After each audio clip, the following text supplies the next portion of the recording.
good to be the king. Hail to the king, baby.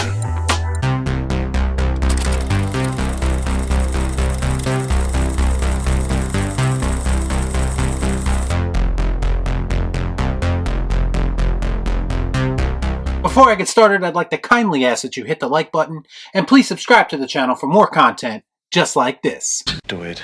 Do it. Do it. Do it.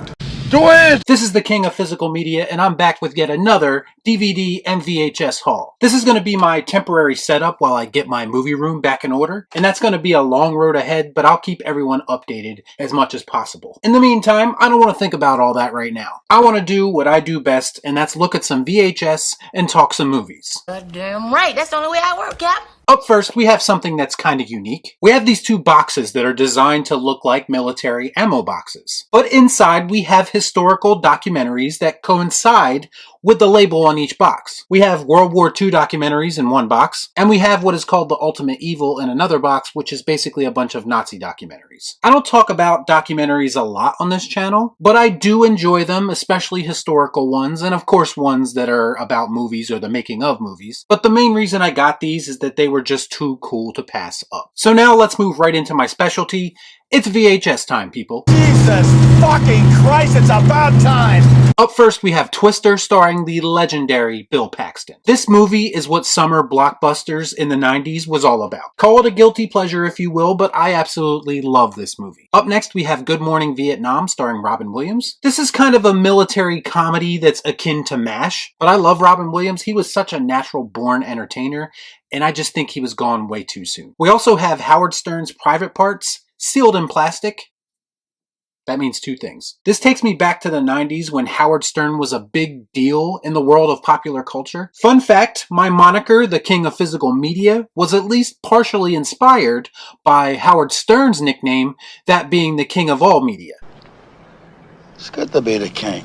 Up next, we have Starship Troopers. I just watched this movie last night, actually. Another guilty pleasure of sorts, but it's directed by Paul Verhoeven, who is the man, of course, that gave us both RoboCop and Total Recall. Now, this isn't on the level of those movies, but it's still a dumb fun watch that is a good way to kill some time on a Saturday night, if that's what you want to do. Moving on, we have Remember the Titans. This one's also sealed in plastic, and this is one of the best high school football movies ever made. It also features a legit good message about racial relations, and not in a cringeworthy, forced way like they do in modern cinema. Plus, Denzel is one of the best movie high school football coaches of all time. I also picked up a forgotten little thriller called Domestic Disturbance. What would you do if your baby mama was engaged to a psycho? A situation that a lot of you may have encountered in life. Well, this movie answers that question. This is back when Vince Vaughn was doing more serious roles and didn't quite hit his comedy stride yet. I also have a special edition sealed version of Shrek. This was a really good animated movie that Hollywood unfortunately took and drove into the ground with way too many sequels.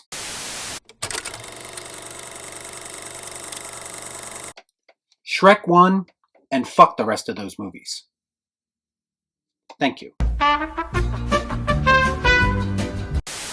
Okay, up next we have one of my favorite movies of all time, and it's actually something I already own, but this is a sealed copy of Scarface. Words can't express the impact that this movie had on me in my teenage years. That was around when I saw it, and that was significantly after it was initially released, of course. But I was obsessed with this movie. I watched it probably nonstop for an entire summer. It is an epic movie that doesn't get the credit that it deserves, and it's a big reason why Al Pacino is still one of my favorite actors of all time to this day. Because she got a great ass!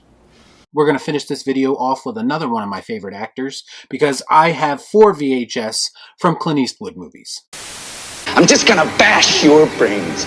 Go ahead, make my millennium. First, we have The Deadpool, one of the later entries in the Dirty Harry series. It's been a while since I've seen this, but I do recall that Jim Carrey and Liam Neeson are both in this movie, which is kind of weird when you think about it. Correct me if I'm wrong on that one, but this was still a must pick up for me. Anything with Clint Eastwood automatically gets my attention. Up next, we have another Eastwood classic Western. This is Pale Rider. I can't stress this enough. Movies need to use more hand-drawn art in their promotion, and a lot less of these computer-generated and photoshopped images. is. Hand-drawn art just makes the movie infinitely more interesting to me. It's eye-catching and it just makes me want to watch that movie.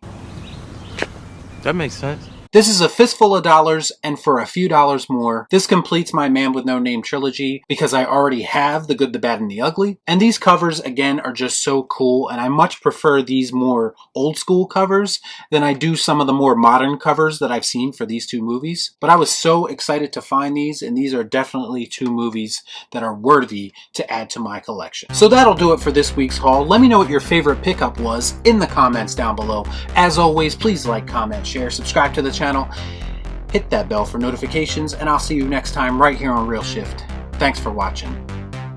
Peace out. Y'all be cool. Shut up.